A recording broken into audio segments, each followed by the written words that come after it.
আসসালামু আলাইকুম সবাইকে, আশা করি সকলে ভালো আছেন। আজকে আমরা শিখব কুডের ব্যবহার। কুড হচ্ছে একটা মডাল অক্সিলারি ভার্ব। এর অর্থ হচ্ছে পারতাম।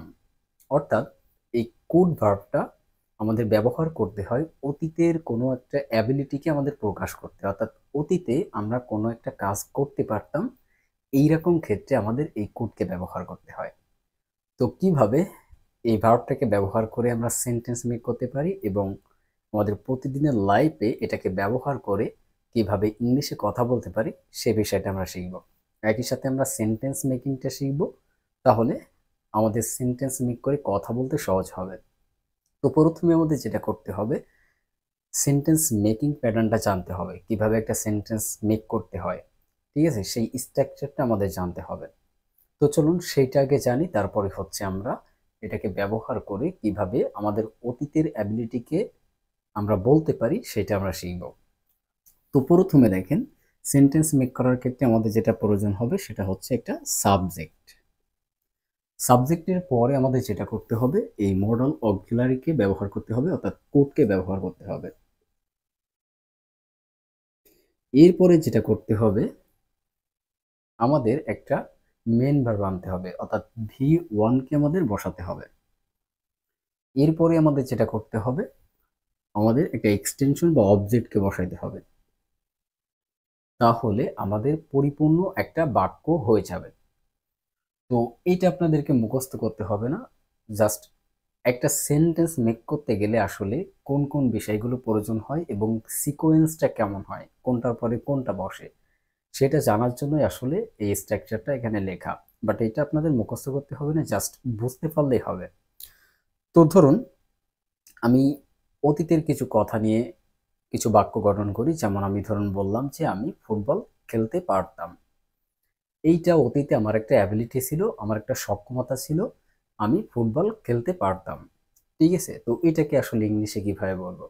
তো এটাকে ইংলিশে বলতে হলে আমাকে যেটা করতে হবে, প্রথমে একটা সাবজেক্ট বসাইতে হবে।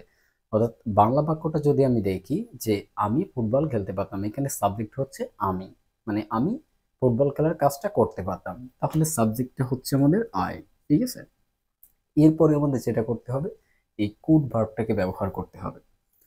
আমরা কুডকে বসালাম।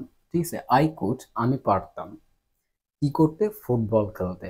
ঠিক আছে, তো খেলার ইংলিশ কি, খেলা হচ্ছে আমাদের পেলে। তো এই পেলেটা হচ্ছে আমাদের V1, অর্থাৎ এইটা হচ্ছে আমাদের মেন ভার্ব, আর কুডটা হচ্ছে আমাদের মডেল অক্সিলারি ভার্ব।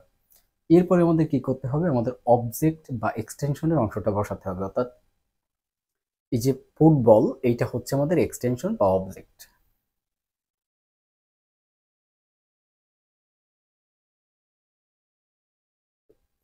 ঠিক আছে, তো দেখেন তাহলে, আই কুড প্লে ফুটবল, আমি ফুটবল খেলতে পারতাম। এখানে সাবজেক্টকে আই। ঠিক আছে, এরপরে হচ্ছে আমাদের মডেল অক্সিলারি, তারপরে পেলে হচ্ছে আমাদের V1, এরপরে ফুটবল হচ্ছে আমাদের এক্সটেনশন। তাহলে এই যে সেন্টেন্সটা আমরা দেখলাম, এটা কিন্তু আমাদের উপরের স্ট্রাকচার অনুযায়ী গঠিত হয়েছে। তো এইখানে এটা দেখার কারণ হচ্ছে, প্রত্যেকটা সেন্টেন্স একটা সিকোয়েন্স অনুযায়ী গঠিত হয়, এদের নির্দিষ্ট একটা নিয়ম আছে, সেই নিয়ম অনুযায়ী এটা গঠিত হয়। এই জন্য আসলে এই বিষয়টা আমাদের জানতে হবে। তাহলে কি হবে জানেন, মানে একটা সেন্টেন্সের মতো করে আমরা হাজার হাজার সেন্টেন্স তৈরি করতে পারবো। এখন ধরুন আমি বললাম যে আমি স্কুলে যেতে পারতাম, অর্থাৎ অতীতে, অর্থাৎ আমরা ছোটকালে স্কুলে যেতাম, তো আমি বললাম যে আমি স্কুলে যেতে পারতাম, আমার ফ্রেন্ড সার্কেলদের সাথে এই কথাটা বলতেছি। তো এইটাকে আমরা ইংলিশে কিভাবে বলবো? আমরা বলতে পারি I could go to school, আমি স্কুলে যেতে পারতাম।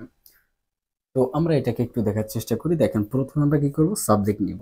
তো আমি স্কুলে যেতে পারতাম, আমি এর ইংলিশ হচ্ছে আই, এরপরে হচ্ছে আমাদের কুড।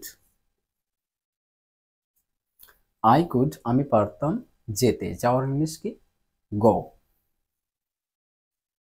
তাহলে আই কুড গো, আমি যেতে পারতাম কোথায়, স্কুলে, তাহলে বসাতে হবে টু স্কুল।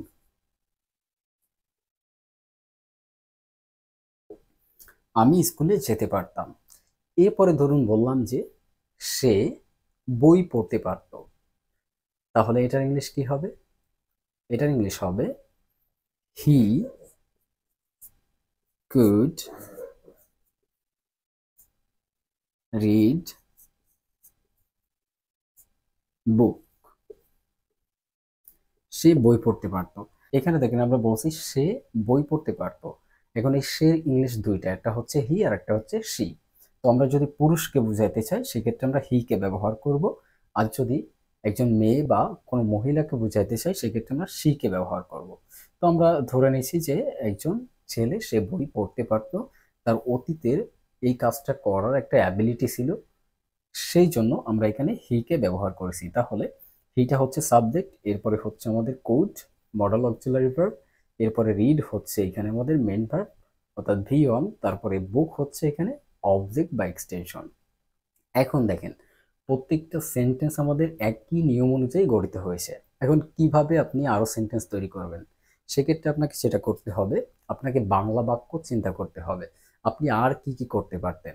ধরুন আপনি বললেন যে আমি দৌড়াইতে পারতাম, তাহলে এটাকে কিভাবে বলবেন? আই কুড রান, আমি দৌড়াইতে পারতাম। এইভাবে করে আপনি বললেন যে আমি বাজারে যেতে পারতাম, আমি ভাত খেতে পারতাম, আমি ঘুমাইতে পারতাম, আমি লিখতে পারতাম। ঠিক আছে? এই ধরনের কথাবার্তা আপনি কিন্তু এই স্ট্রাকচার অনুযায়ী মানে ইংলিশে বলতে পারবেন। জাস্ট আপনাকে বুঝতে হবে কুড অর্থ পারতাম, অর্থাৎ অতীতের একটা অ্যাবিলিটি বুঝাইতে আমাদের কুডকে ব্যবহার করতে হয়, এবং সেন্টেন্স মেক করতে গেলে আমাদের এই স্ট্রাকচারটা অর্থাৎ এই সিকোয়েন্সটা আমাদের মেনে একটা সেন্টেন্স গঠন করতে হয়। তো এইটা যখন জেনে যাবেন তখন আপনার যেটা হবে, এই রিলেটেড যত কথাবার্তা অর্থাৎ অতীতের কোনো একটা অ্যাবিলিটিকে আপনি খুব সহজে ইংলিশে বলতে পারবেন। তো আশা করি বুঝতে পেরেছেন। আজকের ক্লাসটা রাখতেছি এতটুকুই। সকলে ভালো থাকবেন, সুস্থ থাকবেন। আসসালামু আলাইকুম।